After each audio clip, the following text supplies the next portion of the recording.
Panginoon, makapangyarihang Diyos, lumikha ng lahat ng bagay, ako ay lumalapit sa iyo ng may pagpapakumbaba at paggalang, na kinikilala ang iyong walang katapusang karunungan at biyaya. Sumigaw ako sa iyo ngayon para sa lahat ng pusong nasasaktan, para sa lahat ng kaluluwang nahahati sa sakit ng nasirang relasyon. O Ama, tingnan mo yaong sa anumang kadahilanan ay lumayo sa isa't isa, hinahayaan ang hidwaan, pagmamataas at hinanakit na pumasok sa kanilang buhay. Naway dalhin mo ang pagpapanumbalik na tanging ikaw lamang ang makapag-alay, ang pagpapagaling na higit sa pangunawa ng tao, at ang pagkakasundo na tanging ang iyong perpektong pag-ibig ang makakamit.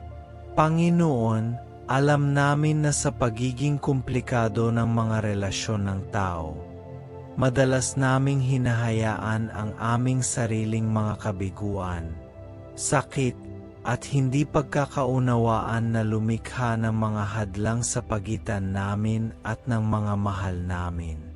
Dalangin namin, O AMA, na ang iyong banaw na espiritu ay humipo sa bawat pusong nasasangkot.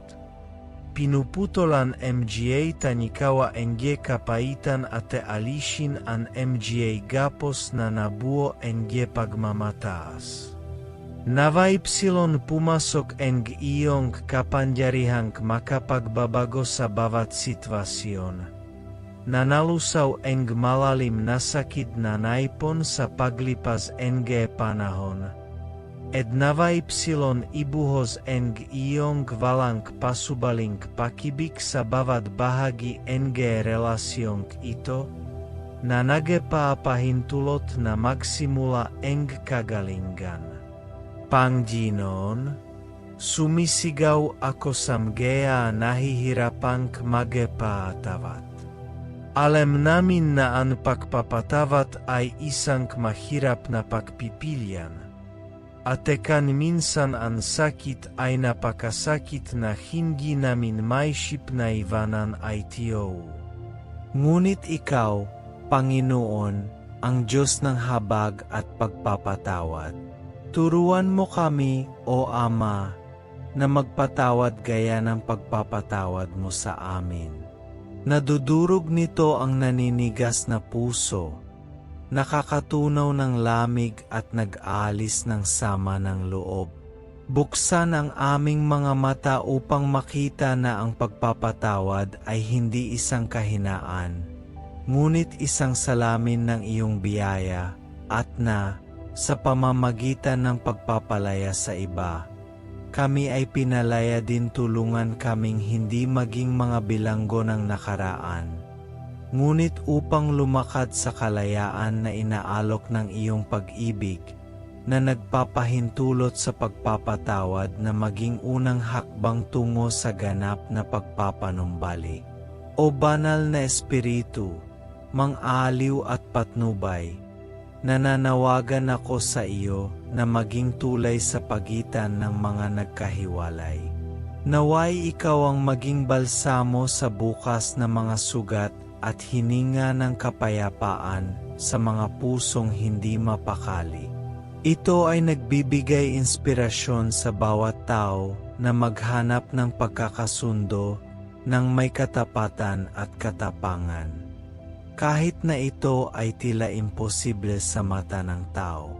Patnubayan ang mga salitang bibigkasin, ang mga ugali na gagawin, upang sila ay refleksyon ng iyong pag-ibig at iyong katotohanan.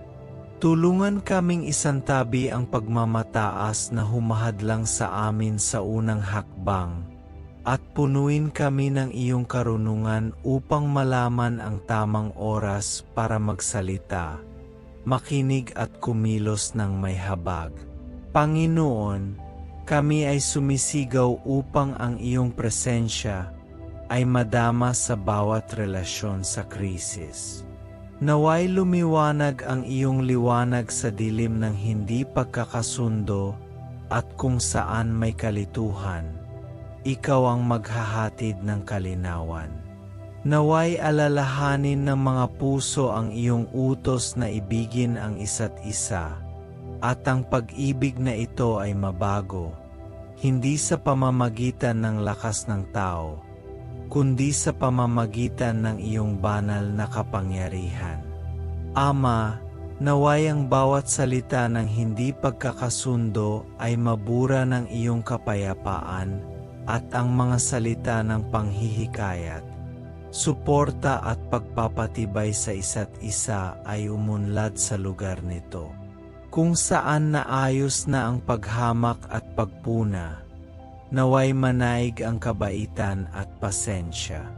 Panginoon, ibinibigay namin sa iyo ang dinakikitang mga sugat, yaong dinadala ng marami sa katahimikan ng kanilang mga puso, na dulot ng hindi pinag-isipan na mga salita, sa pamamagitan ng mga kilos na nag-iwan ng malalalim na pekla. Ama, alam mo ang bawat isa sa mga sugat na ito at ikaw lamang ang nakakaalam kung paano tunay na pagagalingin ang mga ito. Dalangin ko na ang iyong banal na espiritu ay hawakan ang mga nakatagong lugar na ito, na naghahatid sa liwanag kung ano ang kailangang harapin, ngunit palaging kasama ng iyong lambing at biyaya. Naway makilala ng mga taong kasangkot ang kanilang mga kabiguan, ngunit nang hindi dinadala ang bigat ng paghatol, alam na sa iyo ay laging may bagong pagkakataon upang magsimulang muli. O Diyos, kami ay sumisigaw na kung saan may lamig, ikaw ay magdadala ng init. Kung saan may distansya, ikaw ang nagdadala ng lapit. Nawa, sa iyong perpektong panahon, magkaroon ng isang tunay na pagpapanumbalik, hindi mababaw, ngunit isang malalim na pagpapagaling na nagbabago at nagpapanibago sa mga relasyong ito, na ginagawang mas matatag at mas nakaugat sa iyo, Ama. Naway madala ang lahat ng mga hadlang na naitayo sa paglipas ng panahon pababa sa pamamagitan ng kapangyarihan ng iyong pag-ibig, at naway ang mga bikis na naputol ay muling mapagtagpi sa pamamagitan ng iyong tumutubos na biyaya. Mahal na Panginoon, humihingi kami ng pangunawa. Nagbibigay ito sa atin ng kakayahang makita ang higit pa sa sarili nating mga pasakit at pagkabigo, at ilagay ang ating sarili sa posisyon ng ibang tao. Nawa, nang may bukas na puso, tayo ay makinig, hindi tumugon, ngunit umunawa, nang may empatiya at pagpapakumbaba. Naway malantad sa liwanag ng iyong katotohanan ang mga kasinungalingan na itinanim ng kaaway sa aming mga puso, na nagsisikap na ilayo kami sa isa't isa. Naway kilalanin natin ang mga kahinaan sa ating sarili at sa iba, at naway maging mabilis tayong mag-alay ng biyaya sa pagnanais nating matanggap ito. O Diyos ng awa at kapayapaan, ipinagpatuloy namin ang aming pagsusumamo sa iyo. Hinihiling na buksan mo ang mga puso ng lahat ng kasangkot, upang sila ay maging handang makinig, umunawa at magpatawad sa isa't isa. Panginoon, alam namin na ang pagpayag na magpatawad at makipagkasundo ay nangangailangan ng lakas ng loob at pagpapakumbaba, at ang sakit at hinanakit ay kadalasang lumilikha ng mga hadlang na tila hindi malulutas. Hinihiling namin, kung gayon, na ang iyong banal na espiritu ay kumikilos ng isang malalim na pagbabago, na nagdadala ng pagbabago sa mga kaisipan at damdamin ng mga nasugatan at na, sa ilang paraan, ay nahadlangan sa paghahanap ng landas tungo sa pagpapanumbalik. Minamahal na Ama, naway ang iyong banal na pag-ibig ay tumagos sa mga bitak ng mga ugnayang ito, kapwa sa mga pamilya at sa pagkakaibigan at pag-asawa, at naway ang tunay na pag-ibig na ipinakita sa pamamagitan mo ay manaig sa takot, pagmamataas at kawalan ng tiwala. Sumisigaw kami na ang iyong pag-ibig ang maging pundasyon kung saan muling itinayo ang bawat relasyon. Naway maranasan ng bawat taong kasangkot ang lalim ng iyong pagkahabag, at naway ang habag na ito ay magbigay inspirasyon sa mga gawa ng kabaitan at pagkakaunawaan sa isa't isa. Panginoon, bigyan mo kami ng kakayahang makakita ng higit sa mababaw na mga sugat at makilala ang minamahal, ang tunay na sarili ng iba, ayon sa nakikita mo. Tulungan kaming makita ang pusong naghahangad ng pagtanggap at pagmamahal, at na matutugunan namin ang pangangailangang iyon ng may pasensya at empatiya. Naway gabayan ang ating mga salita at kilos ng tapat na pagnanais ng kagalingan at hindi ng mga paratang o hinanakit. Naway kami, sa pamamagitan ng iyong halimbawa, ay matutong bumuo ng mga tulay ng pagkakasundo kung saan may mga peder ng paghihiwalay noon. Kami ay sumisigaw para sa iyo na hipuin ang mga puso ng iyong higit na kapayapaan.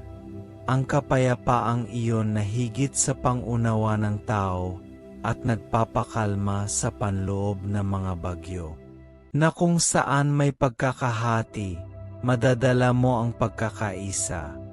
Kung saan may katahimikan at lamig, maaari kang magdala ng komunikasyon at init. Naway ang iyong biyaya ang maging liwanag na nagbibigay liwanag sa landas pabalik sa isa't isa. At naway ang iyong pag-ibig ang maging kawing na nagbubuklod sa mga sirang bahagi. O Panginoon, naway malampasan namin ang sakit ng nakaraan, na inaalala na ang tunay na lakas ay nakasalalay sa pagkilala sa aming sariling mga pagkakamali at pag-abot sa mga taong nanakit sa amin. Turuan mo kaming tularan ang iyong walang katapusang pagtitiyaga, na patuloy sa aming kahandaang magpatawad at humingi ng pagkakasundo. Naway hindi kami magabayan ng pagnanais ng paghihiganti o ang pangangailangan na bigyang katwiran ang aming mga aksyon, ngunit sa pamamagitan ng pag-unawa na kailangan naming lahat ang iyong biyaya at iyong kapatawaran. Ama, hinihiling namin na ang iyong banal na espiritu ay tulungan din kaming buksan ang aming mga puso upang tunay na makinig ng walang pagtatangi o pagkiling. Naway pakinggan namin ang sakit at panghihinayang ng iba ng may malugod na espiritu, at naway tumugon kami sa pamamagitan ng mga salita at kilos na sumasalamin sa iyong tumutubos na pag-ibig. Naway ang mga sugat ng nakaraan ay hindi makita bilang hindi malulutas na mga hadlang, ngunit bilang mga pagkakataon upang ipakita ang pagbabagong kapangyarihan ng iyong pagpapatawad. Panginoon, sa lahat ng relasyon, pamilya man, pagkakaibigan o pag-asawa, naway madama ang presensya mo sa isang nasasalat na paraan, bilang gabay na gumagabay, kaginhawaan na nagpapatahimik at lakas na nagpapanumbalik. Naway maipakita ang banal na karunungan at pag-unawa sa bawat desisyon at sa bawat hakbang na gagawin tungo sa pagkakasundo. Naway ang aming paghahanap para sa pagpapagaling at pagpapanumbalik ay udyukan ng isang tunay na pagnanais na ipakita ang iyong kalikasan at mamuhay ng naayon sa iyong mga layunin. Sa iyong kabutihan, hayaan mo kaming mamuhay ng isang patotoo ng iyong biyaya, isang patotoo na nagpapakita na, kahit sa gitna ng pinakamatinding paghihirap at hindi pagkakasundo, ang iyong pag-ibig ay maaring manaig at lumikha ng bago at maganda. Naway ang aming buhay ay maging salamin ng iyong kakayahan na baguhin ang nasira tungo sa isang bagay na puno at naibalik. O Diyos, patuloy kaming humihiling na suportahan mo ang aming pananampalataya at ang aming pag-asa habang naghahanap kami ng kagalingan.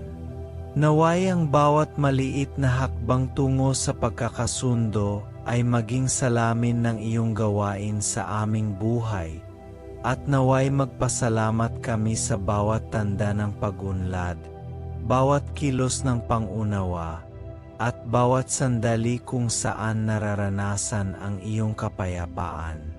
Sa lahat ng bagay, ang iyong pangalan ay luwalhatiin at ang pag-ibig mo ay dakila sa lahat.